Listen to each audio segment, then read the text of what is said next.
자, 여러분 보세요. 이거 지금 이 3번 문제는 전혀 상관이 없어요. 문제랑 지문이랑. 이게 뭐냐면 행렬과 그래프라고 이게 언제 들어갔었을까? 교육과정 많이 바뀌었잖아요. 그때 들어가 있었던 거예요. 여러분 행렬 잘 모르죠? 매트릭스. 행렬과 그래프라고 경우의 수 문제거든요. 그러니까 예를 들면 ax 플러스 by는 c, dx 플러스 2y는 f 이런 연립 방정식을 어떤 식으로 적기로 했었냐면 a, b, d, e, x, y는 cf 이게 행렬이야. 나중에 배울 거예요. 뭐가 행렬인지 나중에 배울 거고. 자, 그런데 얘가 굉장히 재밌는 게 많아. 그리고 이렇게 표현된 걸요. 이렇게 그래프로 표현할 수도 있어요. 그리고 얘는 경우의 수야. 예를 들면 여러분 한북 그리기라고 배워본 적 있어요? 한북 그리기? 한북 그리기 들어봤니? 내가 잠깐 한북 그리기도 막간으로 설명을 간략하게 해줄게. 자, 여러분 2점, 2점, 2점, 2점이 있어요. 이거 한 번도 붓을 안 떼고 그릴 수 있나? 못 그려요? 혹시 이거 아는 사람? 좋아, 그럼 질문. 얘는 그릴 수 있어요? 얘는 그릴 수 있나요? 경우의 수라고. 얘 그릴 수 있어요? 확실해요? 좋아. 얘는 그릴 수 있나요? 정말로? 얘도 그릴 수 있어요? 경우의 수라고. 내가 팁을 줄게. 이거 되게 간단하거든. 홀수점이 0이거나 2개면 돼요. 간단하죠. 짝수점은 들어가고 나갈 수가 있잖아. 이해됐어? 그러니까 짝수점만으로 되어 있으면은 어디서 시작하더라도 또는 들어가고 나가는 점만 잘 잡아주면 한 점을 잘 꽂아주면은 그 점으로 들어가서 그 점으로 나와서 끝나요. 근데 홀수점이 있으면은 한 점은 나가기만 해, 시작만 해야 되고 한 점은 들어오기만 해야 되는 거야. 이해돼? 이제 이런 이론들을 여러분이 사실은 이미 배웠어야 돼요. 근데 교육과정에서 빠진 거야. 그래서 얘를 갖다 낸 거야. 이해됐어? 자, 그래서 이 문제는요 전혀 지문 내용과 상관없어요. 약간 IQ 테스트 같은 거고. 잘 봐. 지금 지문 내용을 어느 정도 이해를 하고 나면 이 타원에 대한 설명이라는 게 보일 거예요. 이해됐어? 자, 여기서 정점, 정해진 점 또는 정의된 점, 변하지 않는 점이 있어. 고정된 기준이 되는 점들이 있어. 그게 뭐니? 태양의 위치예요. 선. 이해됐니? 그 다음에 이 어스, 지구가 뭐 하고 있어? 공전하고 있어요. 우리 파란별 지구가 쫑쫑쫑쫑쫑쫑쫑쫑쫑쫑 공전하고 있어. 이해됐어? 자, 그럼 봐봐. 이 공전 궤도를 측정하거나 계산하기 위해서 외부에 한 점이 필요했던 거야. 기준점. 그게 뭐였냐면 마스, 화성이었던 거야. 이해됐니? 지금 이 글의 주제는 뭐야? 지구의 공전 궤도를 구하는 거잖아. 여기까지 이해됐어요? 그러면 태양과 선, 그 다음에 마스, 이 화성은 고정된 점이고 Earth, 지구만 지금 움직이고 있다니까. 이해됐어? 그래서 행렬과 그래프로 그려보면 아시겠지만 이런 꼴이 되는 거야. 알겠니? 결국에는 그럼 정답은 몇 번이니? 1번 끝인 거죠. 이해됐어? 왜? 태양, 그 다음에 화성은 고정된 점인 거고 지구는 공전 궤도를 쫑쫑쫑쫑쫑쫑쫑 해가지고 이동하니까. 그럼 여러분 또 질문할 거야. 선생님 이거 아무리 봐도 타원으로 쪼갤 수가 없는데요. 이게 이제 행렬과 그래프의 개념인데 이런 거야 얘들아. 잘 들어. 자, 우리 이 세 개의 섬이 있다고 쳐볼게요. 이 세 개의 섬에 다리를 놓을 거야. 그럼 어떻게 다리를 놓으면 되냐면 이렇게 놓으면 끝이에요. 사실은. 이해됐어요? 자, 그럼 중요한 건 연결 경우의 수, 연결의 방법인 거지. 점은 세 개고요. 이런 식으로 이루어진 거야. 그러면 사실 다리를 이렇게 놓더라도 어쨌든 경우의 수는 똑같은 거죠. 이 얘기인 거예요. 얘가 이렇게 좁아져도 경우의 수 자체는 똑같은 거죠. 이해돼? 그러니까 얘나 경우의 수라는 측면에서 보면 똑같다는 거야. 자, 그럼 이게 뭐로 이어진 거니? 우리 22학년도에 출제됐었죠. 3D 렌더링에서 면을 삼각형으로 만든다고 되어 있고 움직임은 삼각형 면의 면적, 즉 이 삼각형 각 변이 길어지냐 아니냐로 표현한다고 되어 있을 거예요. 이게 다 이어지는 거야. 그렇게 디자인까지도. 다시 한번 얘기하지만 요즘 수능은 어떻게 출제된다고? 이렇게 기존 기출들이 엮여서 출제가 되는 거야. 그래서 지금 저 문제도 어떻게 풀린 거니? 경우의 수라는 개념을 몰랐겠죠. 여러분은 당연히. 교육과정에서 행렬을 그렇게 빠져 있었으니까. 하지만 이 글을 읽고 이해해서 저 기하에 대한 이해를 바탕으로 저게 저렇게 표현될 수 있다는 게 처리가 됐었어야 되는 거야. 그리고 이미 EBS에 출제됐고 제가 개념 설명을 다 끝내줬잖아요. 그러니까 여러분 이제 틀리면 안 되는 거라고. 이렇게 전제하고 내버려요. 평가원에서는. 알겠니? 그러니까 오히려 EBS에서 나왔으니까 이 정도 내용을 다 처리하라고 내버린 거야. 오히려 EBS나 기출에 출제가 안 됐었잖아요. 그러면 저렇게까지는 못 내요. 내가 설명한 것까지 알라고 출제하진 않아. 근데 EBS에 이미 행렬 그래프를 내버렸잖아. 그럼 저거 저대로 수능에 출제될 수가 있다니까. 그 증거는 수도 없이 많아. 대표적으로 브레튼 우드 체제에서 화폐 교환, 즉 환율의 경우의 수가 나오잖아. 조합의 경우의 수냐 한 가지가 빠지냐 그 문제가 나오잖아요. 나왔어 얘들아. 제발 알고 있어야 돼. 자, 두 번째. 이 글을 내용적으로 바라봤을 때는 완벽하게 뭐랑 이어지냐면 일구 우주론하고 이어져요. 자, 무슨 얘기냐? 잘 들어. 지금 케플러와 코페르니쿠스의 관계, 케플러 법칙들의 수학적 배경, 4번 선지, 지구의 타원궤도 5번 선지, 우주질서 법칙에 수립하다. 자, 봐봐.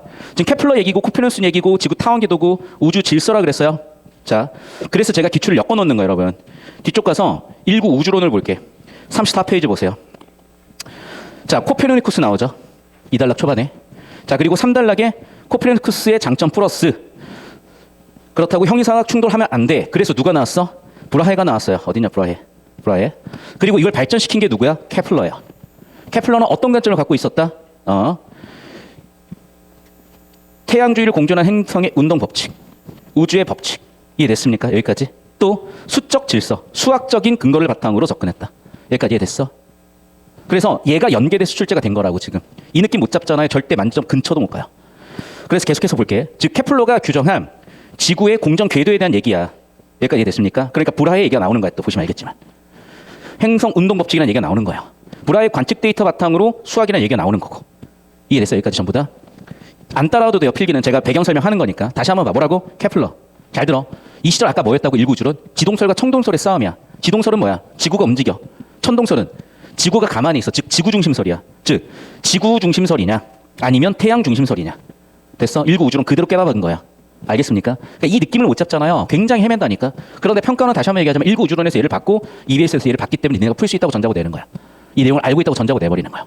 더군다나 선생님 타원은 기하고 저는 선택도 안 했는데 왜 알아야 되나요? 어머나 보시면 알겠지만 20률 보입니까? 이건 10년도 지난 수능이에요. 굉장히 쉬워. 요즘으로 비교해보면. 슈퍼문 지문 타원에 대한 정의를 다 떼다 박았잖아. 이해돼? 그러니까 이미 여러분이 타원을 알고 있다고 전자고 내버린 거라니까. 그럼 왜 타원이 중요한 거냐? 따라오세요. 자, 일구 우주론으로 다시 돌아가서 우리가 살펴보면요. 이거야. 우주는 천상계의 존재고 신의 섭리가 그대로 박혀있는 이상적 존재니까 그 당시 신학을 했던 사람들은 우주 연구를 할 수밖에 없었던 거예요. 왜? 우주 그 자체가 천상계로서 신의 섭리가 들어가 있을 거니까. 자, 신은 완전한 존재죠. 그러면 완전하다? 그게 뭐였던 거예요? 원이었던 거예요. 왜? 원은 정말 완전해요. 한 평면의 한 정점에서 같은 거리에 있는 점들이 어떻게 이게 존재할 수가 있지? 근데 존재하잖아. 그러니까 여기에 신의 섭리가 있다고 본 거야. 그래서 모든 공정 궤도는 원이라고 생각을 했어요. 두 번째, 우리가 지구과학을 배운 친구들은 보면 알겠지만 우리가 이렇게 관측을 하다 보면요. 행성들이 이렇게 쭉 이동하는데 이렇게 역행하는 경우가 생겨. 그럼 이걸 설명해야 되잖아. 그래서 프톨레마우스 같은 사람들은요. 훨씬 수학적으로 계산을 많이 해서 이거를 입증을 하는데 예를 들면 지구가 우주의 중심이잖아. 주변에 도는 애들이 있는데 아니 역행을 어떻게 설명할 건데? 이렇게 돌려버린 거야. 그 그림이 보시면 프톨레마이오스의 우주론, 프톨레마이오스의 천동설 이렇게 해서 보시면 알겠지만 이런 지구를 중심에 두고 공정궤도를 완전한 원으로 왜 천상계 존재니까 그리고 이렇게 역행하는 애들도 그 안에서 공정궤도를 계산해서 집어넣었어요. 그러니까 훨씬 수학적으로 정교한 게 사실 프톨레마이오스의 원이었어. 그래서 우리 기출을 보시더라도 자 일구 우주론 다시 한번 볼게요. 뭐라고 돼 있냐? 프톨레마이오스는 우주의 중심에 고정되어 움직이는 지구 주위를 이것들이 회전하는 거야. 보이셨죠? 그 다음에 지구 자전 모형이야. 그리고 어떻게 돼? 프톨레마이오스는 많은 원으로 설명이 됐던 거예요. 원들이 있고 그 다음에 그 원 안에서도 행성들이 돌아야 역행하는 운동 설명이 됐던 거야. 그런데 코페르니쿠스는 관측을 해가지고 그게 다 필요 없다고 해버린 거예요. 실제로 관측 결과 그랬으니까. 근데 문제는 여전히 충돌났던 지점이 코페르니쿠스까지도 공정궤도가 원이라고 본 거야. 그러니까 뭔가 계산이 안 맞는 거야. 그러니까 완전히 못 바꿨어. 그런데 케플러 제1법칙, 제2법칙, 제3법칙을 알 거야. 물리스 2 선택한 친구들은 거의 없겠지만 한 5%도 안 될 거예요.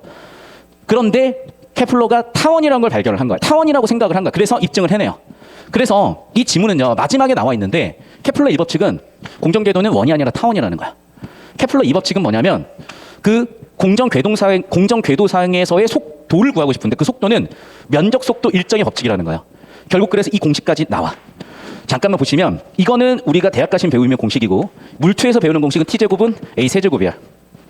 t제곱은 a 세제곱에 비례해. 그래서 우리 방금 이 지문의 마지막을 볼게요. 그 내용이 딱 나오죠.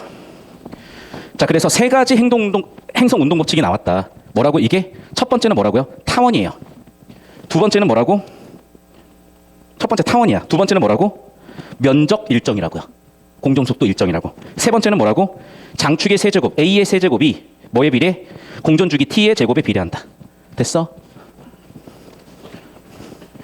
공전주기 t제곱에 긴 반지름 세제곱에 비례한다. 이해됐어요? 그래서 물투에 나와 있는 내용을 뒤쪽에 다 때려 박아놨어. 물론 얘를 물어보는 유형은 아니었지만 이게 다시 한번 얘기하지만 연계라고 했을 땐 이 내용을 살려 쓰잖아요. 그러니까 어디에 꽂혀서 어디를 자세하게 낼지 모르기 때문에 제가 이렇게 근본부터 다 뜯어 고쳐주는 거고 다시 한번 잘 봐. 이 지문은 일단 일구 우주론을 베이스로 했어요. 다시 한번 얘기하면 일구 우주론은 뭐냐면 철학 지문이야. 옛날 사람들은 천체의 운동을 원이라고 본 거야. 왜? 신의 존재니까. 신의 섭리니까. 완전한 존재라고 봤어. 자, 그리고 봐. 원의 방정식 우리 언제 배웠죠? 중3 때 배우지. 그 원의 방정식이 10년 전쯤에 뭐로 출제됐었냐면 데카르트 좌표계로 설명이 돼요. 그래서 우리 원의 방정식 유도하는 것까지 거기서 배웠어. 중3 고1 커리큘럼으로 있습니다. 또는 우리 시간 단축 특강이나 아니면 기초 독서 커리큘럼이 있으니까 지금 이 수업이 어려운 학생은 꼭 그 과정을 잘 따라오셔야 돼요. 두 번째, 에어컨 좀 틀자. 덥다. 두 번째 잘 보세요. 여기 이제 타원인데 타원도 심지어 슈퍼문 20률 지문을 이미 건드려 준 거야. 이해됐어? 그래서 여러분 이미 원에 대해서 타원에 대해서 알고 있다고 전제해요. 선생님 저 예체능인데요. 필요 없고 내가 그래서 수학하고 영어하기를 하겠다는 거예요. 국어에 필요한 것들. 수학은 아마 고1 대상으로 5, 6, 7월 정도에 딱 정리가 될 거고 그 다음에 영어는 한 7월 정도에서 방학 때 싹 정리를 해줄 거야. 특히 좀 근본이 부실한 친구들 있죠. 영어 같은 거. 아마 그때 크게 도움 될 겁니다. 꼭 활용하십시오. 자, 다시. 그리고 아까 3번 문제는 기하 경우의 수가 엮여 있는 거야. 그럼 정리하면 이거야. 다시 한번. 첫 번째 배경은 뭐라고? 일부 우주론이야. 두 번째 배경은 뭐라고? 1호에 출제됐을 거예요. 1호 수능 출제됐었던 데카르트 좌표계야. 세 번째는 뭐라고? 슈퍼문 20률 지문이 또 엮여 있어요. 여기에. 네 번째는 뭐라고? 여러분 교육과정에서 빠져있는 행렬과 그래프를 엮어서 낸 거예요. 여기까지 이해됐습니까? 그리고 마지막 이게 물리2에 나와 있는 내용이고 지구과학 내용이긴 하지만은 엮어서 내놨어. 얘를 어떤 식으로 재해석할지는요. 올해 6평이나 교육청 지문들 제가 좀 더 바라보면 느낌이 잡힐 것 같아요. 그때 자세히 좀 더 정리해 드릴게요. 예. 항상 주제 세팅 달라기라고 그랬었죠. 자, 케플러 동그라미 칠게요. 케플러가 살던 시대. 근대 또는 중세가 섞여 있던 시대죠. 아직 많은 자연의 영역에 수학적 법칙이 수집되지 않았다고. 잘 들어. 수학은 신학이기도 했다니까. 왜? 신의 섭리를 연구하다 보니까 나왔던 거야. 잠깐 그 제가 고등학교를 자퇴했다 복학했을 때 우리 반에서 항상 1등하다 나 때문에 2등한 친구가 이 친구예요. 그래서 잠깐 볼게요. 닥터 프렌즈 이제 102만인데 이 친구는 지금 되게 부자였어. 이분 아니시고 다른 분. 잠깐만. 들리냐? 왜 안 나오냐? 왜 안 나오는 거야? 잠시만요. 근데 자막이 대충 보이잖아. 좀 봐봐. 자막 대충 봐봐요. 대략 봐봐. 소리가 여기서 안 나오나? 지금 뭐냐면 이거야. 옛날 사람들이 수은을 가지고 금을 만들 수 있다고 생각을 한 거죠. 수은 가지고 별의별 실험을 다 한 거야. 이해됐어? 그리고 심지어 수은을 불로장생의 약이라고 봐서 중국 황제들의 절반이 수은 중독으로 죽었을 거로 예상이 돼요. 대표적으로 나폴레온도 수은하고 비소 중독 때문에 죽었다고 지금 밝혀지고 있거든. 그런 얘기인 거예요. 그럼 무슨 얘기야? 그 시절 사람들한테 수은이라는 건 굉장히 환상적이고 굉장히 신비로운 존재였던 거예요.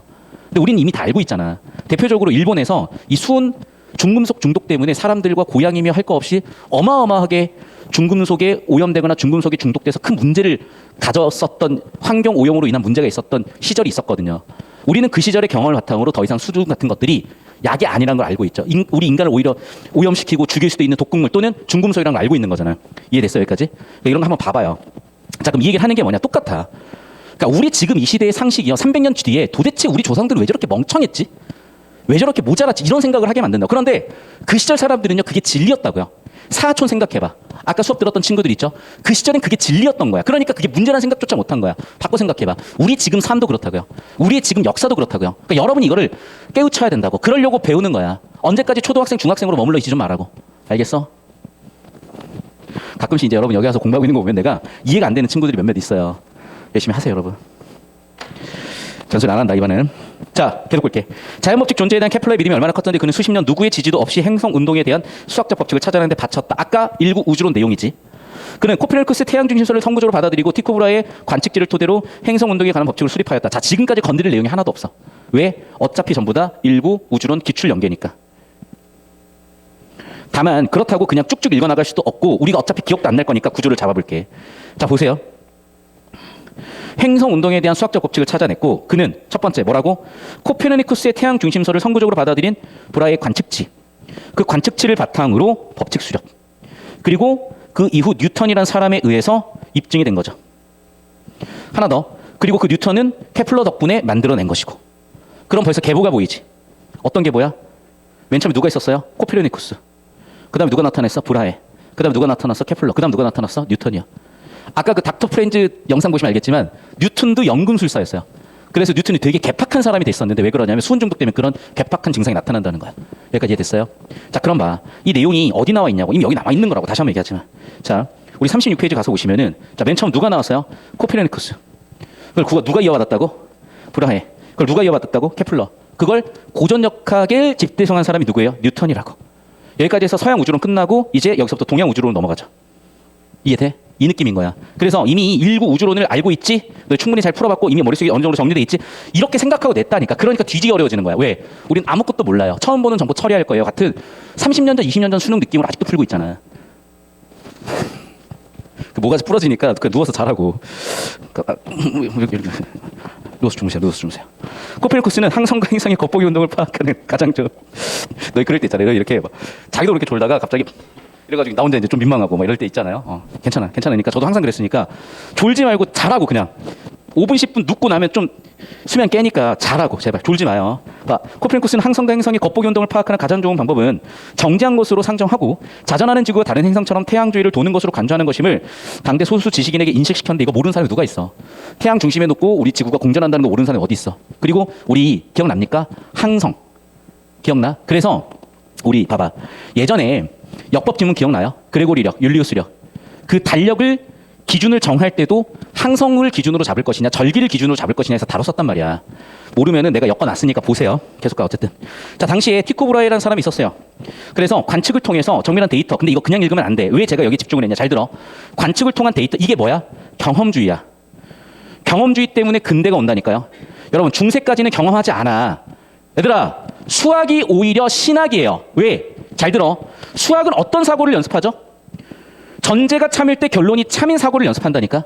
그러면 질문. 1 더하기 1은 2. 질문. 1 더하기 2라는 거 증명해봐. 이거 172페이지예요. 724페이지야. 증명하는데. 1 더하기 1이 2라는 거 증명하는 게 724페이지가 걸린다니까. 무슨 말인지 알겠어요? 그러니까 우리가 근본적으로 수학을 하는 것도 아니고 고등학교 수준에서 필요한 논리적 사고를 기르기 위해서 하는 건데 왜 여러분이 공부량 대비 점수가 안 나오냐면 그냥 공부가 뭔지를 모르는 거야. 나한테 축구를 왜 배우냐고. 나한테는 공부를 배우라고요. 왜 나한테 룰을 배우려고 해? 페이커한테 룰을 배우라고. 무슨 얘기인지 이쯤이면 알아들으셨을 겁니다. 다시. 자, 그래서 여기서 제가 집중한 이유는 경험주의 근대라는 일부 우주론 내용과도 엮이기 때문인 거야.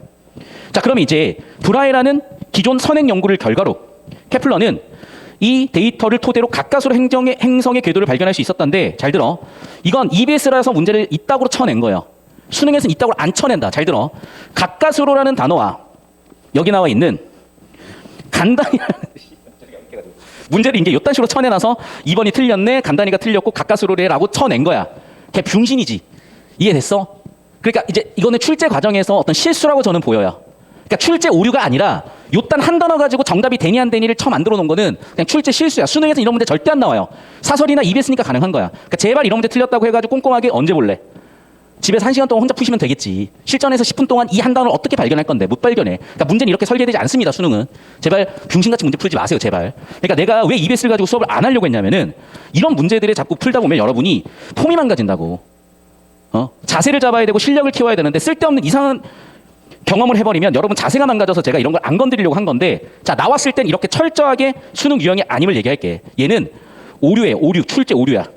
잘 들어. 모순이거나 논리적 문제가 있다는 게 아니라 출제 원칙상 출제할 수 없는 문항이라고 얘는. 이해됐니? 가까스로랑 간단히가 맞다 틀리다 같은 거는 제발 그 내신 스타일에 한 단어 가지고 변별하려고 하고 문제 난이도를 높이는 아주 치졸한 접근법이야. 왜? 사고력이 필요한 것도 아닌데 너무 명백해서 논쟁 자체가 되질 않으니까 야, 봐, 한 단어 봐. 맞지? 너가 꼼꼼하게 못 읽었지? 그래서 틀린 거야 라고 설득하기 위한 문제 출제예요. 이거는. 그러니까 문제를 갑자기 전환길 쌤이 이제 빙의했는데 문제를 C부로 이렇게 출제하면 안 된다니까. 이따위로 쳐내시면 안 돼요. 좀 반성하셔야 돼요. 이건 안 됩니다. 제발. 학생들 이렇게 출제하시고 이렇게 푸시게 만들면 그냥 학생들 머리를 바보로 만드는 거라고. 다시 한번 얘기하자면 이 문제는 갖다 버리시면 돼. 대신에 다른 선지들은 같이 한번 볼 거야. 다시 돌아와요. 자, 2단락. 태양주에서 행성들이 운동 경로를 확정하려는 케플러에게 누워서 자라 그랬다. 극복 협박하는 거 아니야. 누워서 자. 푸닥거리지 마. 집중 안 되면. 수업이 집중이 안 돼. 푸닥거리지 마. 그냥 자라고 그랬어요, 여러분. 자, 제발. 아니면 안 들어와도 돼. 괜찮아. 나 한두 명 안 들어온다고 나 굶어 죽지 않으니까 그냥 알아서 자기 길 가세요. 수업 듣기 싫으면. 태양주의 행성들이 운동 경로를 확정하려는 케플러에게 극복할 수 없을 것 같은 난제는 태양주위를 도는 지구의 행성이 그 어느 때 어떤 방향에 보일 수 있는지 알 수 없을 뿐 실제로 어느 위치 알 수 없다는 점이다. 씨발 뭔 소리인지 모르겠어. 그냥 무슨 얘기야? 알 수 없음이야. 됐죠? 무슨 얘기를 하고 싶은 거야? 그냥 알 수 없음이야. 어떻게 할 건데? 케플러는 어떻게 해결할 거야? 지구 자체 운동에 대해서 알아내려고 했지만 결국은 또 뭐야? 불가능해. 해결 방법은 뭐야? 기준이 있어야 되고 고정된 평면이 놓여 있다는 사실은 쉽게 알 수 있었겠대. 잘 들어. 자, 잠깐 우리 타원에 대해서 공부를 해볼게요. 왜 타원이 어렵냐면 다시 한번 얘기하지만 그 시절 사람들은 타원에 대해서 알 수가 없었던 거야. 상상도 못했던 거야. 그런데 보시면 알겠지만 보여요 여기? 원뿔을 평면으로 잘라 얻는 게 타원이야. 그래서 타원의 정의를 뭐라고 해놨어요 여기에? 원의 정사형이라고 해놨어요. 현우 쌤은 정사형을 정말 싫어하시더라고. 근데 정사형을 지금 교육과정에서 배우는지 모르겠어. 근데 정사형을 배우는 이유가 있어 얘들아. 다시. 그래서 얘는 타원은 두 가지로 정의하는데 첫 번째는 평면이 두 정점에서 거리합이 일정한 점들의 집합 또는 자치로 정의를 하든지 원의 정사형으로 정의하든지 아니면 보세요. 자, 이 중심에 태양이 있다고 생각해봐. 그러면 지구 공전 궤도는 이렇게 되겠죠. 공간 궤도상에서는. 이해됐어요? 다시 돌아올게. 자, 그래서 일단은 그런데 쟤를 평면 다시 얘를 실제로는 저게 입체지만 얘를 정상으로 때려 박아 놓고 보면 또는 저렇게 단면 자체는 평면이잖아. 그래서 일단은 평면에 놓여 있다는 것을 일단 알았대요. 또한 항성들에 대한 태양의 겉보기 운동의 각속도는 1년을 주기로 규칙적으로 바뀌는 것도 알려져 있었대. 자, 그럼 봐봐. 이건 뭐냐면 1번 뭐라고요? 타원 궤도군화의 발상의 시작인 거야. 두 번째 뭐라고요? 2번은 케플러 2법칙의 발상의 시작인 거야. 됐어?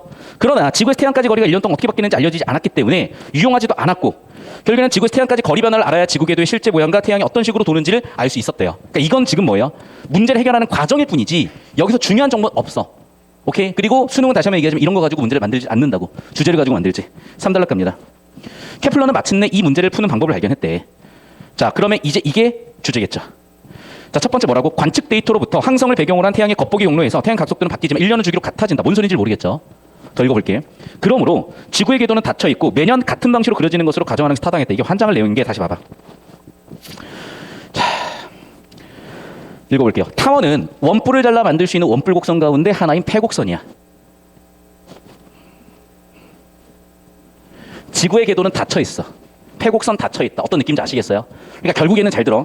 선생님 그럼 이걸 공부하라는 건가요? 그게 아니야. 내가 이걸 보여주는 건 뭐냐면 여러분 타원을 여러분이 원래는 배운다니까요. 왜 빠져야 되지? 나 진짜 미치겠어. 기하를 누가 빼놨어? 왜 니네 기하 안 배워? 왜 니네 2차 곡선 안 배워? 왜 포물선 안 배워? 왜 쌍곡선 안 배워? 왜 타원 안 배워? 그 말이 안 되는 거야. 그건 진짜. 왜냐면요. 쉬워요. 진짜로. 문과고 이과고 그거는 중3 수준의 2차식만 풀 수 있으면 다 풀 수 있어요. 다 처리할 수 있고. 그런데 이유를 모르겠어. 왜 그런 걸 빼놨는지. 그걸 왜 선택을 시켜놨는지 이유를 모르겠어. 덕분에 국어에서 내가 다 처리해줘야 돼. 자, 다시 간다. 자, 여기는 일단 넘어갈게요. 어차피 우리가 처리가 안 될 거야. 근데 일단 넘어가 볼게. 계속 봐. 이러한 가정은 다른 행성에 대해서도 적용되는 것이 확실해 보였고 이러한 가정에서 지구 궤도 모양을 확인한 아이디어가 도출됐다. 잘 들어!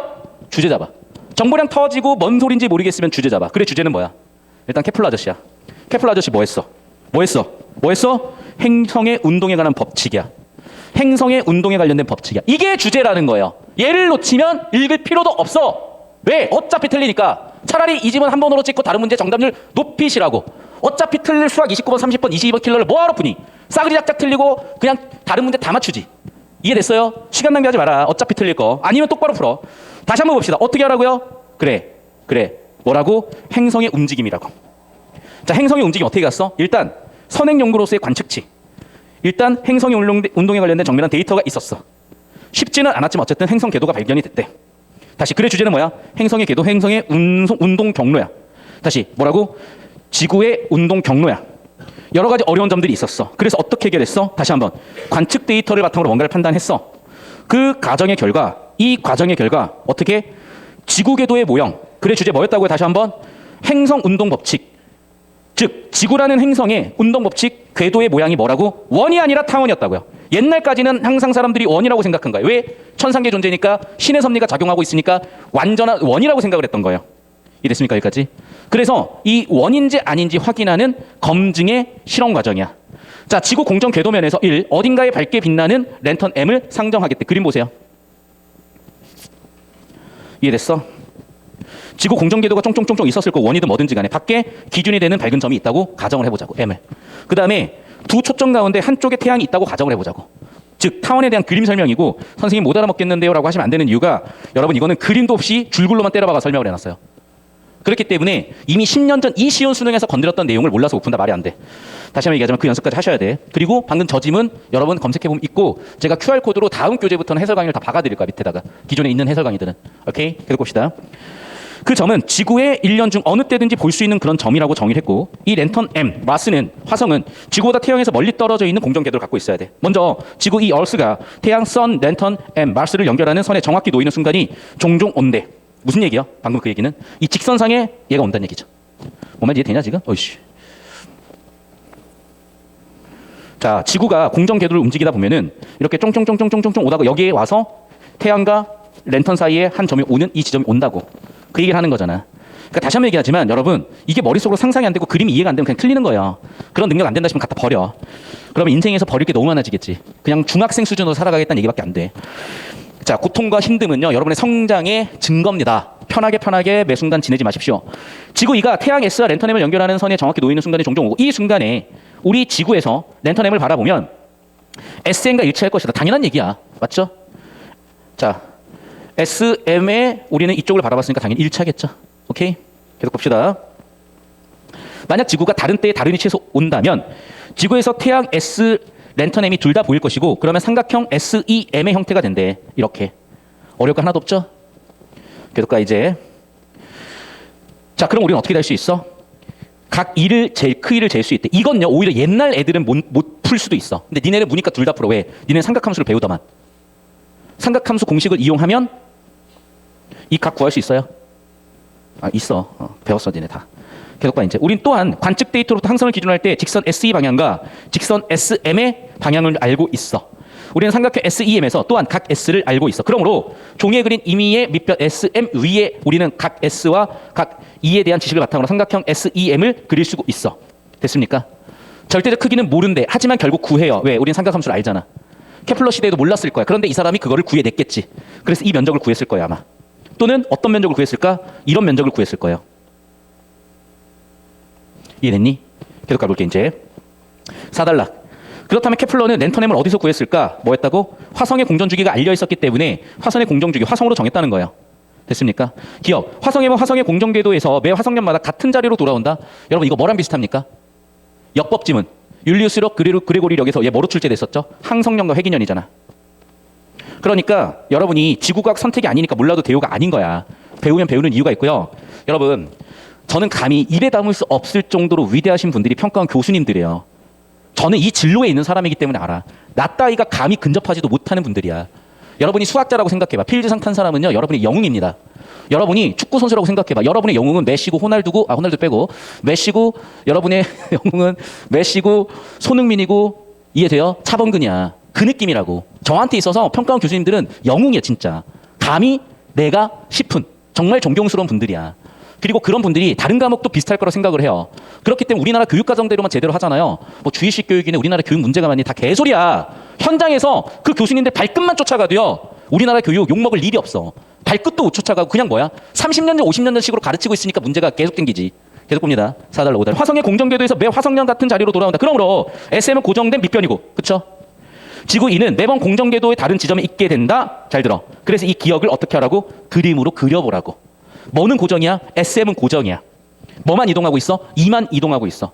그런데 여기서 그 이동하는 기하를 뭐로 정의하고 있어요? 삼각형. 그러니까 자, 고정된 건 뭐라고요? S와 M. 얘를 고정시켜서 이기의 움직임에 따라서 삼각형 이렇게도 나올 거니까 정답 1번 설계를 한 거고, 아까도 얘기했다시피 얘는 뭐라고요? 여러분이 원래는 배웠던 행렬과 그래프를 가지고 문제를 만든 거라고. 이해됐어요? 다시 한번 얘기합니다. 우리가 구하고 싶은 건 뭐야? 지구의 공전 궤도야. 지구의 움직임이야. 여기서 고정되어 있는 건 태양 S고요. 고정되어 있는 건 화성 마스야. 선생님, 화성도 공전하다 맞는데 일직선상에 올 때가 있다니까.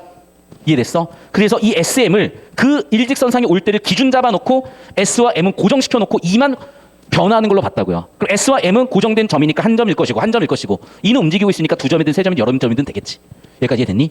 그러니까 2번 같은 경우는 M도 움직여버리는 거고, 3번 같은 경우에는 2의 공전 궤도가 아니라 M이 지금 움직이고 있는 걸 표현한 게 돼버리는 거고, 여기도 마찬가지. 이해돼요 여기는? 그리고 얘는 일직선상에 있는 SM이 기준점이 되지 못하잖아. 그러니까 다시 한번 얘기하지만 저 줄글로 표현된 걸 이렇게 그래프로 이해해야 되는 거고, 다시 한번 얘기하지만 이거 수학적인 활용 능력이 없으면, 실생활 활용 능력이 없으면 대가리 깨지는 거예요. 나오잖아. 근데 그러니까 자꾸 뭐, 잘 들어. 여러분이 수학을 배웠으면 여기서 이 문제가 풀려야 돼요. 내 설명 없이. 이거 수학이야. 국어냐 이게? 근데 못 풀잖아. 무슨 얘기야? 공부를 잘못하고 있는 거라고. 그렇다고 내가 여러분 고3 수능 수준까지 수학이나 영어를 건드리진 못해. 영어는 건드릴 수 있어, 솔직히 얘기하면. 근데 수학은요, 굉장히 딥하게 들어가야 돼. 내가 아직 그 정도의 시간이 없어요. 다시 한번 얘기합니다. 그건 여러분 알아서들 하시고, 수능국에 출제되는 내용들은 그냥 일단 수업을 잘 들으시면 정리되게끔 제가 정리를 해드리고, 너무 근본이 없는 친구들이나 중3 고1들은 시간이 있으니까 정리하시라고. 아시겠죠? 제가 특강으로 올려드릴 테니까. 자, 다시. 그러므로 이 순간마다 태양과 화성을 관측하는 것은 지구의 진짜 궤도를 파악하는 수단이 되었고, 화성은 그때마다 실제로 움직이고 있지만은 일직선이 될 때 점을 고정시켜 놓고 가상의 랜턴이라고 보겠다고요.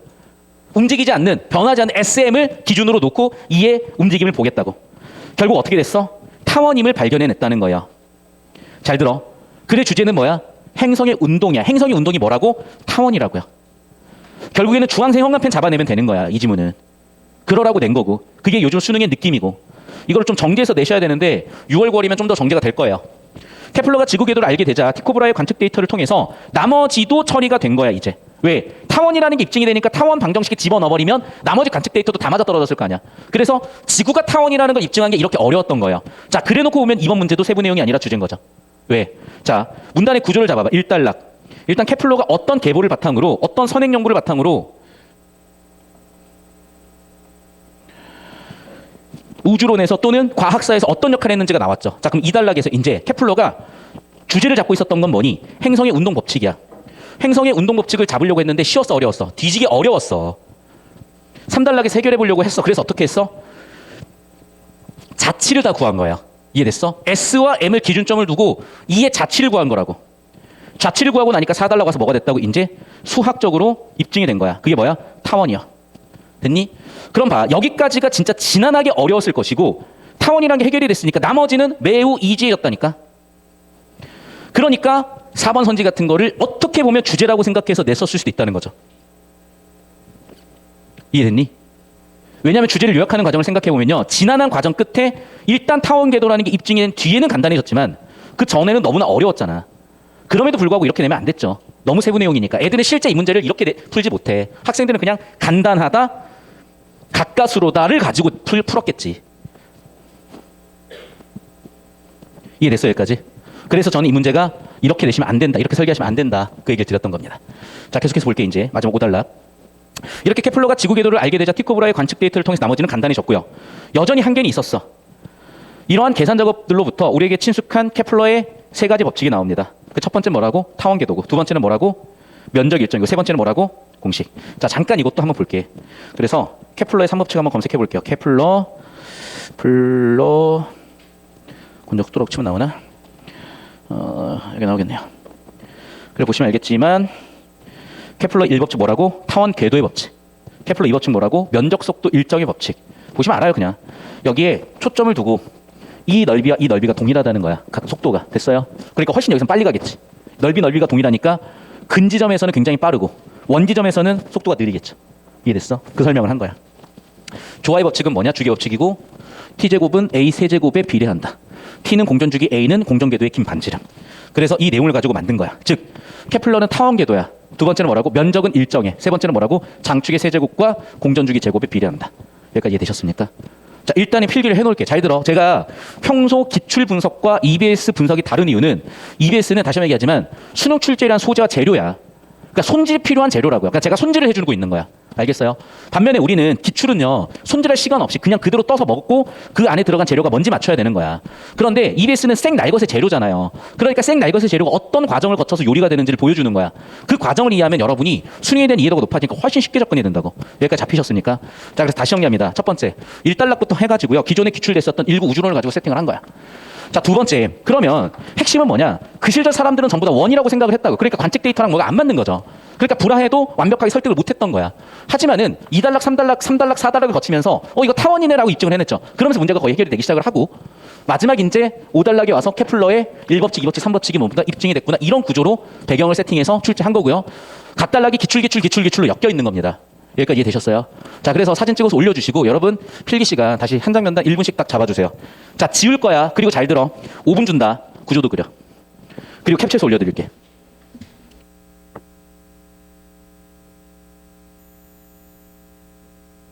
자, 화장실 5분 갔다 오세요. 그래서 30분에 시작할 거고 갔다 오시면 제가 구조도 그려놨을 거니까 본인 손으로 그린 거랑 비교하셔서 고치셔야 돼요.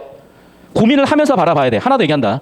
지금 1, 2등급 안 나오는 친구들, 3등급 이하인 친구들은 시간 단축 특강이나 기타 커리큘럼을 꼭 따라오셔야 되고 내신 기간이라 지금 정신이 없고 그래. 선생님 재수생인데요. 알겠어. 자, 그래서 늦어도 일요일, 월요일 정도까지 앞으로의 커리큘럼이 재구조화돼서 공지될 거니까 잘 활용하십시오. 작도가 나와서 같이 한번 볼게요. 이거 영상은 안 들릴 수도 있는데 봐봐. 잘 봐. 어떻게 그린지 보라고. 이해됐어요? 자, 봐. 자, 타원 작도 할 거야. 잘 봐. 자, 스톱. 봐. 여기서 D가 뭐냐면 지구겠죠. 이 지문에서 얘기하는 D가 지구라고. 그러니까 빨간색이 지구 공전궤도인 거야. 이해됐어? 자, 두 번째. 여기서 A 또는 B가 초점이고 A 또는 B에 태양이 있을 거라고. 이해됐어요? 얘 또는 얘가 태양이야. 이해됐어요? 근데 여기서는 B가 태양이겠죠. B를 기준점으로 잡았으니까. C는 뭐야? M, 마스예요. 됐어? 그래서 보시면 알겠지만 B, D, C 삼각형을 가지고 그리고 있는 거야. 지금 보시면 알겠지만.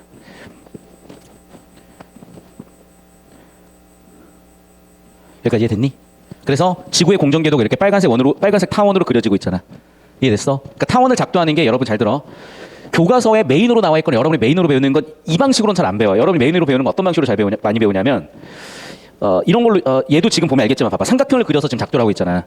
이거 한번 봐볼까요? 아이고 알았어. 알았어. 우리 흥민이 형.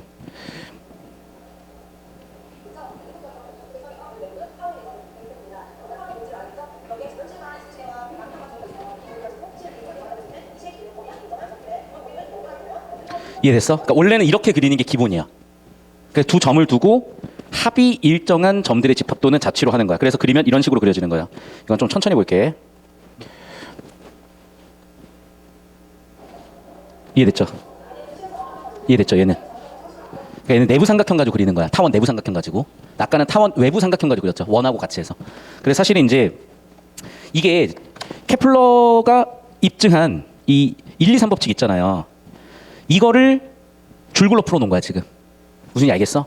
그러니까 이해가 너무 안 되는 거야. 그리고 얘도 보면 알겠지만 오른쪽에 그림이 이렇게 있잖아요 지금. 그러니까 결국에는 케플러의 행동 운동 법칙을 일구 우주론과 기존 기출들과 엮어가지고 줄글로 풀어 쓰다 보니까 무슨 소리지 쉽게 정리가 무슨 소리지 쉽게 처리가 안 됐던 거라고. 자, 그러면 제가 여기서 드리고 싶은 말씀은 뭐냐? 그리고 우리 케플러 법칙을 외워야 되고 이해해야 되냐? 그 얘기가 아니야. 그렇게는 안 나와. 그러니까 잘 들으라고. 왜 수업을 들어야 되는 거냐면, 그럼 선생님 배경식 중요하네. 케플러 법칙도 공부해야 되고 끝도 없이 공부할래? 어디까지 공부할래? 그런 시험이 아니라니까요. 그러니까 자꾸 자의적으로 해석해서 자의적으로 해결하려고 하면 안 돼. 그러니까 혼자 하실 거면 하세요. 근데 자꾸 혼자서 오독 좀 하지 마. 그러니까 정확하게 커리큘럼 따라서 완결된 형태로 공부할 거면 공부를 하지. 자꾸 이렇게 하면 되겠네, 저렇게 하면 되겠네. 답답하단 말이에요. 어차피 안 돼, 그렇게는. 제발. 그래서 나는 거기서 에너지 쏟기 싫으니까 이상한 소리 할 거면 혼자 하시고. 잘 봐요. 지금 결국에는 2단락, 3단락, 4단락 내용이 방금 케플러가 어떤 식으로 이걸 입증해내는지를 설명하고 있는 거야. 그래서 정리하면 1단락 주제는요, 배경적으로 설명하는데 그 당시에는 타원이라든지 이런 것들조차도 제대로 규정하지 못했어. 대표적으로요, 데카르트 나오기 전까지는 좌표도 표현하지 못했어, 우리 인간은. 그래서 기하를 수식으로 못 건드렸어요. 우리가 원의 방정식 그릴 줄 알죠. 쌍곡선 지금도 식 다 쓸 줄 알잖아. 그런데 그 시절에는 그걸 식으로 표현하지 못했다고요. 그러니까 굉장히 더디게 발전했던 거야.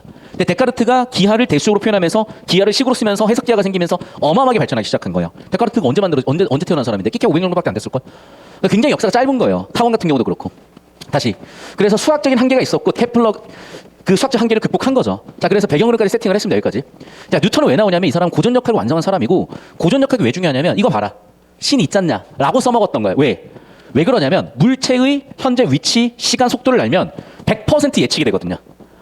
그러면 이 우주가 움직이는 섭리가 봐라. 이렇게 물리적으로 설명이 되잖니. 이거 누가 만들었겠니? 신이 만들었지. 라고 주장을 했어요. 뉴턴조차도. 이해됐어? 그러니까 과학과 종교가 분리되어 있다고 생각하지만 아니에요. 때때로 과학은 종교의 시녀였던 거예요. 계속 볼게. 자, 그러면 그 종교의 시녀였던 과학이 어떻게 발전을 하게 된 거냐. 어떤 딱 특이점이 아니에요. 경험주의라는 관점을 가지고 있었던 근대 과학자들이 누적시켜서 지금의 과학을 만든 거야. 하지만 발전 과정에서는 한계가 컸겠죠. 근데 분명히 뭔가 통계 데이터도 있었던 거야. 자, 그러면 여기서 되게 헷갈리게 적어놨어요. 분명히 통계 데이터를 이용했다고는 나와 있지만 완벽한 해결인지는 또 모르게 애매하게 적어놔서 이게 세부내용 발췌도로 들어가면 절대 답을 못 고르게 냈다니까. 그러니까 자꾸 세부내용 발췌도로 가면 안 되고 딱 이 정도 느낌으로 정보 처리를 요구한 거야, 이 지문은. 자, 좀 더 구체적으로 가볼게 그러면. 일단 코페르니쿠스나 브라이가 만들어낸 관측 데이터를 바탕으로 뭔가를 해보려고 해서는 한계가 명확했고, 하지만 그 한계를 해결하기 위해서 또는 통계 데이터를 바탕으로 아이디어를 냈어요. 어떻게? 기하적으로 해결해봐야 되겠다. 통계로 해결해보는 게 아니라 기하적으로 해결해야지. 자, 봐. 우리가 수학의 하위 학문이 뭐가 있습니까? 대수학, 해석학, 확률 통계학, 기하학, 이런 것들이 있다니까. 그런데 뭐라고? 통계학만으로는 설명이 안 되는 거야. 이해됐어? 그래서 기하학적으로 해결을 해보려고 한 거라고. 이해됐니? 그러니까 통계학이 잘못됐다는 게 아니라 한계가 있기 때문에 이걸 기하학적으로 해결해보려고 한 거야. 그래서 통계 데이터를 기하학적으로 해석을 하기 시작을 한 거예요. 그래서 어떻게 했냐? 아까도 얘기했지만 이 궤도를 구해야 되는데 기본적으로 궤도가 원이라고는 생각을 했었어요. 그래서 원을 두고 점들의 움직임을 통계적 데이터를 하나씩 찍어보다 보니까 이거 뭔가 좀 나오겠는데가 된 거야. 그게 뭐였냐면 아까 영상으로 보여드렸던 얘인 거야. 그래서 점을 찍다 보니까 삼각형을 기준해서 점을 찍게 됐고, 갑자기 단아까가 왜 나오는데 좀 도와줄래? 타원의 작도. 유튜브야? 타원의 작도. 그래서 아까 그렸었던 요 그림 같은 요런 느낌으로 이제 그리게 된 거죠. 알았어, 좀 도와줘. 유튜브 프리미엄 결제할게. 미안해. 어떤 느낌인지 알겠어요? 그래서 너무 빠른데? 이런 식으로 통계 데이터들을 삼각형을 그려놓고 점 하나 찍다 보니까 뭔가 지금 새로운 도형이 나왔는데가 된 거야. 원인 줄 알았더니 원이 아니라 뭔가 찐빵 같은 도형이 나왔네가 된 거야. 여기까지 이해됐어? 그래서 이 찐빵 같은 도형을 통계 데이터를 바탕으로 점을 찍으면서 발견을 해냈고, 그게 이제 이런 찐빵 같은 기하 형태가 나온 거죠. 이걸 이제 사달락에서 비로소 발견했다는 거예요. 그래서 마지막에 finally 어떻게 됐다고요? 이러한 사고를 통해서 지구 궤도 모양이 타원임을 입증을 해냈다고. 동시에 뭐라고? 지구가 궤도를 그리는 방식, 즉 타원의 작도까지도 만들어냈다는 거예요, 사실은. 이해됐어? 그러니까 과학사 지문이고 수학사 지문인 거야. 그렇기 때문에 구체적인 식까지는 안 물어봐요. 그냥 기하적인 이해를 했느냐, 그림 이해했느냐를 물어본 거라고. 자, 그래서 이제 결국 정리가 됐어. 자, 타원이 됐기 때문에 실제 타원이었는데 통계 데이터도 타원에 집어넣으면 해결이 될 문제인데 원에다 집어넣고 있었으니까 계속 안 맞았던 거죠, 통계 데이터가. 그런데 통계 데이터가 안 맞았던 이유가 나왔죠. 뭐였습니까? 실제로는 타원이었으니까. 이해됐습니까? 그래서 이단락에서 있었던 통계 데이터의 한계 뭐였다고? 가정이 틀린 거죠. 가정은 뭐였어? 원이었어. 근데 가정 원이 아니라 뭐였다고? 타원이었구나. 그러면 이제 통계 데이터가 맞아떨어지겠죠. 이해됐어? 그래서 다시 정리하면은 글의 주제 뭐야? 행성의 운동 법칙. 행성의 운동 법칙. 행성의 운동 법칙. 행성의 운동 법칙. 행성의 운동 법칙. 행성의 운동 법칙. 뭐라고? 타원. 됐습니까? 이걸 놓치니까 문제가 안 풀리고 어려워진 거라니까요. 다시 한번 간단합니다. 뭐라고? 행성의 운동 법칙. 뭐라고요? 타원. 타원 궤도. 타원 궤도 행성의 운동 법칙. 옛날에는 뭐였어? 원이었다고. 그래서 사실은 4번 선지의 정답 선지 4번으로 설계된 거죠. 왜? 기존의 관점은 내가 아까 얘기했지만 뭐라고? 원으로 봤다니까요. 왜? 완전성을 갖춘다고 봤기 때문에. 다시 한번 얘기한다. 그 당시에 과학자들은 신학자였다니까. 코페르니쿠스 신부님이었잖아. 그러니까 신학자면서 과학자였던 거예요. 그럼 이 사람들은 어떤 생각을 했던 거냐? 얘는 신계, 즉 천상계 존재이기 때문에, 초월계 존재이기 때문에 완전한 원일 것이다. 찌그러짐 없는 완성된 형태였을 것이다 라고 가정을 하고 데이터든 뭐든 해석을 하니까 안 맞아떨어지는 거죠. 원운동으로만 했던 게 문제 원인이 있던 거야. 그럼 그 경향에서 벗어났기 때문에 어떻게 됐어? 문제 해결을 한 거죠, 사실은. 여기까지 됐니? 그래서 주제를 가지고 이렇게 선지 구성을 해놓은 거고, 잘 들어. 그런데 맞고 틀리고는 또 별도로 우리가 하나씩 따져볼 거니까. 다시 한번 얘기하지만 수능이라면 이런 식의 설계를 선택한다는 거야. 여기까지 됐습니까? 자, 다시 갑니다. 그래서 1번 선지부터 볼게요. 자, 이 문제는 간단하게 그냥 주제나 구조를 묻고 있잖아. 주제는 뭐니? 케플러죠. 케플러의 뭐야? 운동 법칙. 끝. 됐죠? 잠깐만 다시. 영향력이라고 되어 있네, 여기는. 다시. 케플러의 운동 법칙. 케플러의 운동 법칙. 자, 그럼 봐. 둘 중 하나야. 그런데 케플러 행성 운동 법칙의 영향력이 아니라 입증을 해낸 거죠. 성립을 시킨 거죠. 그러니까 영향력이 아니라 성립을 시켰구나. 정답은 4번이겠네요, 그러면. 됐어? 그러니까 주제 구조 좁히고, 다시 한번 얘기하지만 이게 주제일 때 정답이 되는 건 얘라고. 지금 영향력 같은 경우에는 아마 한 이쯤 되는 정보라고 봐야 될 것 같다. 3번 선지는. 정답 선지는 4번 선지였고, 가장 주제에 핏하게 들어가 있으니까 정답 선지 4번 선지가 되는 거고, 1번도 내용은 있긴 있죠. 그런데 너무 일부 내용 가지고 만든 게 1번 선지라는 거야. 마찬가지로 너무 일부 내용 가지고 만든 게 2번 선지라는 거야. 됐습니까? 5번 왜 틀렸을까? 너무 포괄적이에요. 됐죠? 그럼 그나마 비슷한 게 3번 또는 4번이 다시 한번 얘기하지만 인과 구조로서 케플러가 뭔가 법칙을 만들어서 영향을 끼쳤나? 그게 아니라니까. 어떤 과정을 거쳐서, 어떤 문제결 과정을 거쳐서 문제를 해결해낸 것이고 이론을 성립시킨 거지. 정답은 그래서 주제 구조 4번이구나. 이 느낌으로 보셔야 되는 거고, 3번은 아까도 얘기했지만은 줄글로 표현된 것을 그림으로 이해하셔야 되는 거고, 이 트레이닝이 분명히 필요한데, 그래서 수업 들으면서 잘 정리하시면 된다고. 하나 더 얘기하지만 제가 이거를 지금 계속 재구성하고 있는 이유가 왜 그러냐면, 이 지문 하나를 건드리기 위해서 기출을요, 여러분 생각을 해봐. 30년치를 다시 다 봐야 되고, 교육청 5개년치를 다시 다 봐야 되고, 관연도 EBS를 다시 다 봐서 얘랑 뭐가 엮여 있는지를 규명해서 성립해서 드려야 되다 보니까 조금 더뎌요, 이 부분이. 지문 하나하나가 그렇게 출제되고 있거든. 그러니까 굉장히 고난한 작업이야. 그래서 다시 한번 얘기하지만 그걸 거의 완성 단계에 있기 때문에 5월 달에 다시 한번 정리해서 드릴 거고, 자, 다시 돌아올게요. 그래서 우리가 기존 수능 구구가 너무 달라졌고 여기까지 오고 한다고 그 부분을 제가 해결해 드리고 있잖아. 여러분이 언제 행렬과 그래프를 찾아보겠어요? 여러분이 언제 타원을 찾아보겠어요? 내가 다 찾아 설명해 주고 있으니까 이것만 잘 따라오시라고. 됐습니까? 자, 2번 문제 볼게요. 1번 선지. 케플러는 지구가 1년을 주기로 닫힌 공정 궤도를 따라 돈다고 생각했다. 자, 글의 주제인 일단 공정 궤도. 주기는 1년. 닫혀 있는 곡선이었어. 일단 발췌도를 해봐도 보였겠을 거고 일단은 주제로 보였다고 하는 게 우리가 좀 더 적절한 연습인 것 같다. 두 번째, 티코브라의 관측 데이터 이용해가지고 뭔가를 했죠. 세 번째, 케플러의 행성 운동 법칙은 결국 뭐야? 타원 궤도라는 게 밝혀짐으로써 성립이 됐죠. 자, 4번. 그러면 케플러는 관측 데이터로부터 수학적으로 간단히 계산할 수 있었다. 이게 이제 학생들이 틀릴 수밖에 없었던 거죠. 왜? 아니, 왜냐하면 2번하고 4번이 논리적으로 너무 비슷하다잖아요. 관측 데이터에서 공정 궤도가 나왔으니까. 관측 데이터로부터 뭐가 나왔으니까. 이해됐어? 근데 발췌도를 해보잖아. 그러면 수학적으로 계산을 또 하고 있어. 근데 이 문제는 어떻게 된 거냐? 정확하게 이거예요. 자, 관측 데이터, 즉 통계 데이터를 바탕으로 대수학이 아니라 어떻게 입증했어요? 기하적으로 입증했어요, 사실은. 그 기하적으로 입증된 걸 바탕으로 해석을 해서 대수학으로 계산을 했지라고 냈거나, 첫 번째는. 두 번째는 뭐냐면 간단히가 아니라 굉장히 지난하게 어렵게 했다. 기도해. 자, 빨간색으로 발췌독해볼게. 간단하게 해결했는지 지난하고 어렵게 해결했는지. 지난하고 어렵게 해결했죠. 누구의 지지도 없이 해결했죠. 가까스로 했죠. 마침내 해냈죠.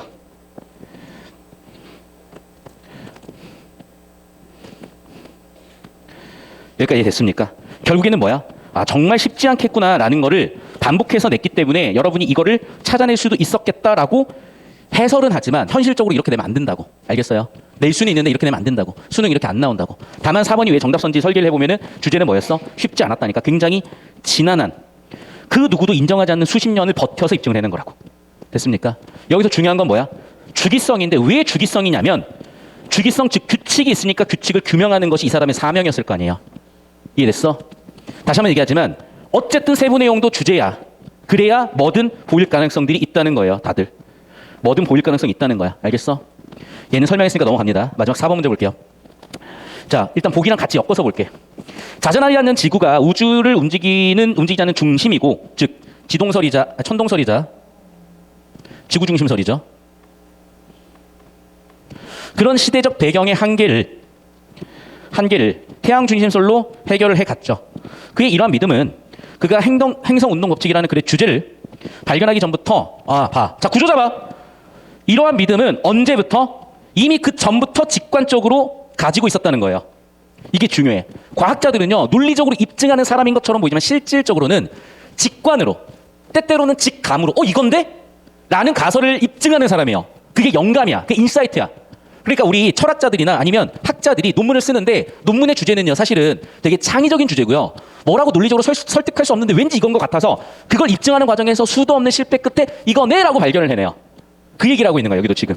그래서 뭐라고? 이미 이 사람은, 잘 들어, 뭔가를 논리적으로 만들어냈다기보다는 그 이전부터 이거 뭔가 있는데? 라고 있었던 거예요. 다시 한번 정리하면 그의 이러한 믿음, 뭐라고? 즉 지동설이라는 믿음은 논리적으로 입증을 할 수는 없었으나 이미 직관적으로 확립된 상태에서 이걸 입증하는 과정이었던 거야. 글의 주제는. 이게 대부분의 위대한 발견과 위대한 과학은 이렇게 성립이 돼요. 계속. 또 신플라톤주의를 추정하고 있었기 때문에 그런 게 나왔대. 케플러는, 그러니까 봐봐. 플라톤주의는 또 뭡니까? 형이상학이죠. 신이 존재한다는 얘기야, 사실은. 절대자가 존재한다는 거예요. 그러니까 사실은 이 사람조차도, 케플러조차도요, 기존의 사상이나 가치관에서 완벽하게 벗어난 상태에서 뭔가를 만들어낸 건 아니죠. 케플러는 천체 원운동을 당연시하는, 다 나왔죠, 이제. 지문에는 안 나왔지만 원운동이 문제였던 거야. 원운동으로 봤기 때문에 생겼던 문제를 어떻게 했어? 타원 궤도로 발상했다고. 그게 바로 문제 해결의 핵심, 바로 혁신적 사고다. 뭐라고? 타원 궤도다. 자, 그런데 결과적으로 놓고 보니까 뭐라고요? 선험적 지식, 즉 무슨 얘기야? 형 이상학을 할 수도 있겠으나 그보다는 경험주의자였기 때문에 이게 뭔가 틀린 것 같은데? 라고 갔다는 거야. 결국 내가 일구 우주론부터 지금까지 설명해 놓은 이 배경 세팅에서 온 거야. 자꾸 보시면 알겠지만. 자, 그러면 이제 1번 선지부터 판단을 해볼 거거든요. 봐. 지금 포인트가 뭐냐? 이거예요, 사실은. 그래, 전개 방식이야. 선후 관계야. 즉 무슨 얘기야? 행성 운동 발견 이전부터 뭐였다고? 얘는 지동설이었다고. 됐어? 자, 계속 볼게. 태양주위를 지구가 공전한다는 생각을 품은 것은 지구 궤도가 타원임을 발견하기 이전이잖아요. 됐어? 즉 지동설 언제부터 했었다고? 그 이전부터 했었잖아. 그게 바로 여기 세팅된 내용이잖아. 이걸 잡아내라고 했었던 거야. 그러니까 1번 문제를 무시하면 안 돼요. 왜냐면 1번 문제는 쉬워 보이지만 지문과 보기의 원리를 너희가 정확하게 이해하고 있니? 여기서 정답 선지가 설계가 되는 거야. 자, 그래서 바로 4번 이어서 한번 봐볼게. 원운동만으로 천체 운동을 기술하려는 경향에서 벗어났죠. 그래서 해결이 되긴 했죠. 근데 봐. 코페르니쿠스의 태양 중심설을 받아들일 수 있었다고? 논리 구조 보세요. 자, 경향에서 벗어났기 때문에 받아들인 거야? 아니요. 이미 얘는 뭐야? 태양 중심설을 가지고 있었던 거죠. 선우가 뒤집어졌다니까. 봐봐. 이미 코페르니쿠스의 태양 중심설을 근거로 시작을 해서 그 이후에 뭐가 됐어? 원운동 아니네? 타원운동이네? 그제서야 비로소 지구궤도가 타원임을 발견해낸 거잖아. 그러니까 선우를 뒤집어 놨잖아요. 봐봐. 인과구조나 선우를 보자면은 원운동으로만 천체운동을 기술하는 경향에서 벗어난 이후 받아들인 거잖아. 이미 받아들이고 있었고 얘를 찾아낸 게 아니라 지문 내용은 이미 받아들이고 있었고 찾아낸 거죠. 근데 여기는 거꾸로 얘기했잖아 지금. 선우를 뒤집어 놨다고. 그래서 정답이 4번으로 설계가 된 거예요. 자, 그러면 이 사람은 어떤 사람이었어? 보시면 알겠지만 태양이 가장 중요했다. 즉 태양 중심설로 봤기 때문이다. 지구 중심설 아웃이다. 또 뭐라고? 경험주의자였고 티코 브라헤의 관측 데이터를 활용한 경험주의였기 때문이다. 결국 뭐라고? 태양을 중심에 놓고 신플라톤주의를 바탕으로 태양 중심설을 입증해 갔다. 그래서 1번하고 4번으로 이어지는 사고 흐름이었던 거예요. 다시 한번. 1번 뭐라고? 이전이었다니까. 잘 들어. 어디에 강조가 가는가? 이전이었다고요. 이미 태양 중심설이었다고. 타원계도 이전에. 원이냐 타원이냐 이전에 이미 태양 중심이었다고. 이미 태양 중심이었다고. 원 타원을 통해서 태양 중심설을 받아들인 게 아니라 이미 태양 중심설을 근거로 원이냐 타원이냐를 다뤘다고. 4번 선지는 앞뒤를 뒤집어 놓은 거죠. 그래서 4번은 왜 아웃이다? 구조. 선후 관계가 아웃되었다. 이렇게 처리하시면 되겠어요. 여기까지 이해됐습니까? 그래서 다시 한번 얘기할게요. 저는 이 문제가 상당히 좀 투머치해 보여. 그런데 9월 달에 보면 또 괜찮아 보일 수도 있을 게 왜 그러냐면 우리가 한 6월, 9월쯤 돼가잖아요. 실력이 확 쌓여요. 그럼 실력이 확 쌓인 상태에서 이런 복잡 다사다난한 EBS 지문들을 보면 또 희한하게 구조가 깔끔하게 딱 보이면서 답이 딱딱 보이는 그런 느낌으로 여러분이 바뀌어갈 거야. 다만 지금 단계에서 해설이기 때문에 제가 이제 이런 거는 좀 너무 오바다. 이 문제도 약간은 오바스러운 부분들이 없잖아 있다. 이런 얘기를 이제 해드리는 건데 자 어쨌든 올해는 내신도 해야 되고 EBS 해야 되고 기출 해설은 죽어도 안 보지만 EBS 해설은 많이 봐. 왜 그런지는 알죠. EBS 해설 강의가 아마 별로 안 좋나 봐. 관심도 없어. 보지도 않아. 근데 아마 그렇겠죠. 왜? EBS를 가지고 해설하는 사교육 강사는 또 없잖아. EBS는 하잖아. 공교육이잖아. 근데 EBS는. 근데 메가스터디나 이투스 같은 데서 EBS를 그대로 놓고 해설 못하죠. 저작권 때문에. 저같이 유튜브에 무료로 올리는 사람은 가능한 거고. 그래서 아마 여러분이 EBS를 자꾸 해설을 찾아서 들어와요. 그러니까 지금 제 유튜브가 그래도 약간 미안해. 이제 뭐 떡상이라고 얘기할 것도 없지만 올해 초만 해도 구독자 뭐 한 600명 딸이었던 것 같은데 벌써 이제 1000명 컸대요. 조만간 한 달에 한 치킨 2마리 정도 수익이 날 것 같아. 나중에 수익 인정할게. 한 5만 원 정도 수익 될 것 같은데 교촌치킨 2개 먹으면 이제 끝이에요. 그런데 그나마도 여러분이 봐주는 영상들이 대부분 EBS 영상들이야. 바꿔 얘기하면은 현장 강의 학생들로 내신 대비나 공부를 하다 보면 EBS에서 많이 부담을 느끼지 않나 싶은 부분도 있고. 자 그러면 기초를 쌓기 위해서 기출을 안 할 수는 없잖아요. 보니까 지금 어떤 느낌이냐면 고1 때 해결을 하고 와야 돼. 자 그래서 우리 고3들 대상으로는 제가 압축적으로 제공해 드릴 테니까 잘 따라오시고 주중에 하루에 한두 시간은 국어 해야 되는 게 정상 아닙니까? 하루 공부 12시간 중에 국어 공부 2시간 쓰라는 게 나는 무리가 아닌 것 같거든. 수업 수강하는 거 포함해서. 아니야? 하루 12시간 공부하는데 국어 2시간 정도 써야지. 야 영어 등급제야. 선택 과목이 있어. 그러면 국어 수학이잖아. 근데 니네 보면 수학이 한 8시간씩 해. 너무 많이 하지 마세요 제발. 왜? 효율적으로 해. 수학만 한다고 뭐 수학이 뭐 1등급 나와냐? 그것도 아니잖아. 근데 국어는요 하루에 2시간 정도 해주면은 저랑 같이 1, 2등급은 그냥 맞춰요. 제발 잘 따라오시길 바라고. 자 일단 필기 정리 합시다.